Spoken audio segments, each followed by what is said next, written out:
The families who didn't lose in 1929 had already left 3 years before. Not during the crash. Not at the first tremor. 3 years before the floor gave out, they were already somewhere else. That distinction is everything. The mythology around the crash is almost insultingly tidy. Markets rose, then markets fell, then men in suits stared out of windows. What that narrative erases is the more interesting story, the one about the people who weren't in the room when it happened. The ones who had quietly, deliberately, without announcement, moved their capital into forms that did not depend on collective belief to hold their value. They didn't time the market. They left it. There is a meaningful difference between those two things, and most people never understand it deeply enough to act on it. This is a story about structural literacy, about the willingness to read what is actually in front of you rather than what you want to see, about the social cost of being early and the financial cost of being late. By 1926, the signals were present. Not hidden. Present. Margin debt on the New York Stock Exchange had been accelerating for 2 years, outpacing any rational relationship to underlying corporate earnings. By 1927, brokers' loans to investors stood at approximately $3.5 billion. By the summer of 1929, that figure had ballooned past $8 billion. Real economic output was not growing at anything close to that rate. The divergence was not subtle. It was architectural, a structure being built upward without proportional foundation. Simultaneously, agricultural prices were collapsing quietly. Commodity prices had peaked in the early 1920s and were in steady, documented decline throughout the mid-decade. Farmland values in the Midwest, which had surged during the First World War era on the assumption of permanent export demand, were already deflating.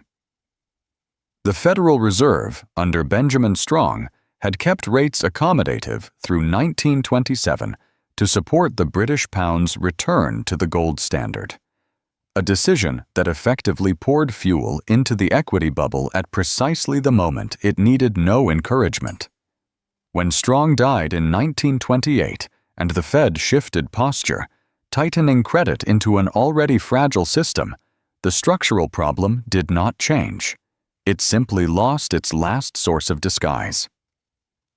The families who read these signals did not read them in hindsight. They read them in real time because they had the institutional memory to understand what they were looking at. Andrew Mellon, serving as Treasury Secretary, is a complicated figure in this history. Publicly reassuring, privately a man with direct exposure to what paper promises look like under stress. The Mellon banking interests had roots deep enough to remember previous contractions. The Rockefeller family, by the late 1920s, had already diversified its positioning substantially across physical infrastructure, land holdings, and international interests that did not live and die on Wall Street sentiment. These were not reactive moves. They were expressions of a prior belief about where durable value actually lived. The European merchant banking families, the houses that had survived the collapse of the Austro-Hungarian Empire, the German hyperinflation of 1923, the repeated sovereign defaults that rewrote the balance sheets of dynasties across the continent. These families did not need academic theory to understand the difference between productive assets and paper claims on productive assets. They had watched paper burn. They had watched gold, land, and physical infrastructure survive. They moved accordingly. What they moved into was not exotic.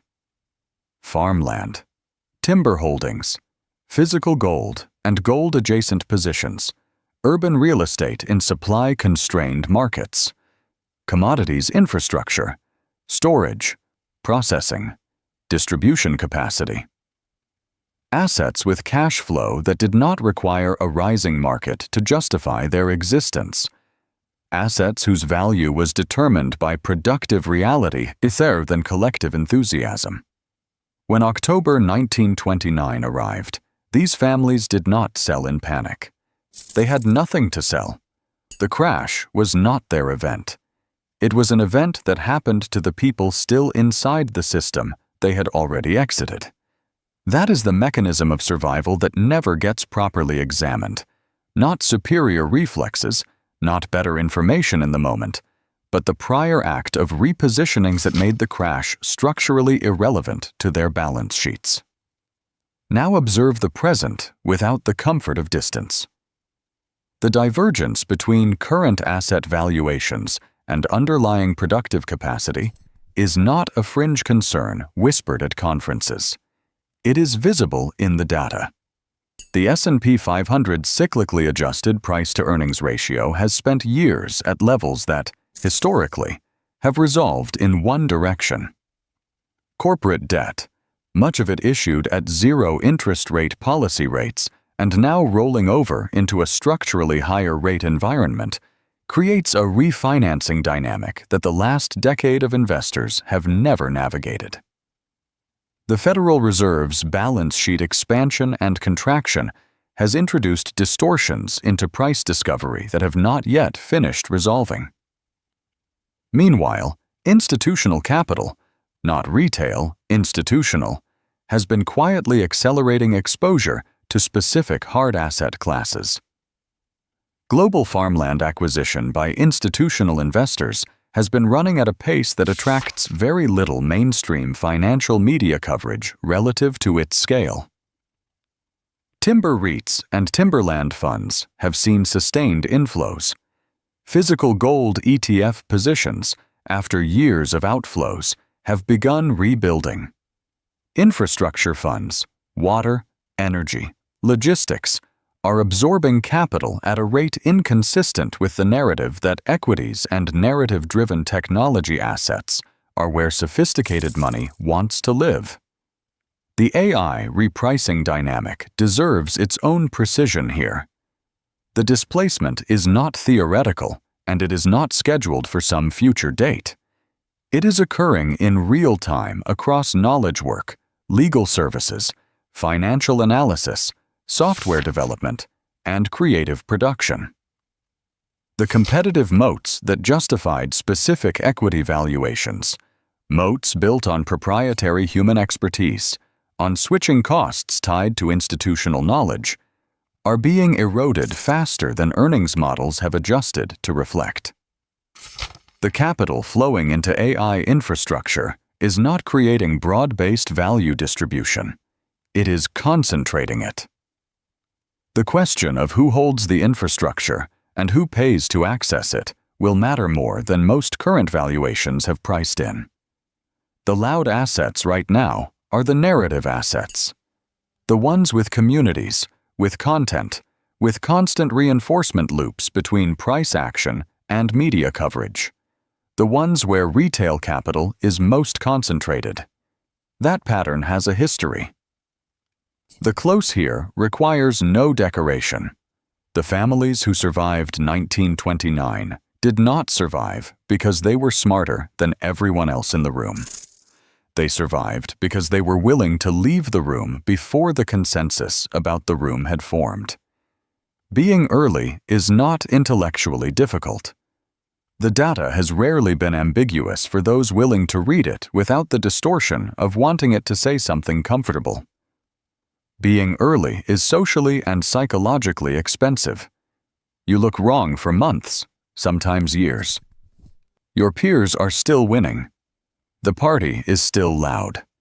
The cost of early exit is real, in missed returns, in social friction, in the quiet professional isolation that comes from positioning against consensus before consensus breaks. The families paid that cost. They paid it without the validation of knowing they were right yet. They paid it because they trusted structure over sentiment, and because they had seen enough history to know that sentiment always catches up to structure eventually, never gradually, and never gently. Here is what you need to sit with. You have access to more information than anyone in 1926 had. You have historical precedent, institutional data, real-time flows, and the pattern recognition of multiple prior cycles. The question is not whether you can see what is in front of you. The question is whether you will act on it before everyone else agrees that you should.